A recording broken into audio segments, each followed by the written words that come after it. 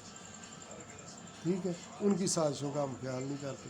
اب دیکھیں نا، اتنا کچھ ہو رہا ہے ہمارے ملک میں، کتنے اب مظاہرے ہو رہے ہیں، کتنے مولوی نکل رہے ہیں، کتنے مذہبی لوگ ہیں جو اب اسرائیل کے خلاف ٹھنڈے ہو کے بیٹھے ہوئے ہیں.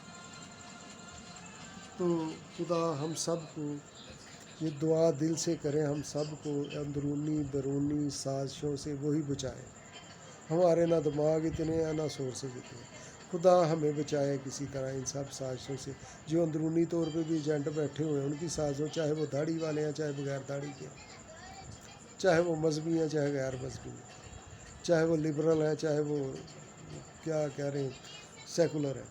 جتنے بھی ان کے ایجنٹس ہیں، ان کے بھی شر سے ہمیں بچائے، ہماری قوم کو بچائے، ہمارے ملک کو بچائے، تمام مسلمانوں کو بچائے، تمام اسلامی ملکوں کو بچائے. ان کو ہدایت دے، ان کو توفیق دے، وہ خدا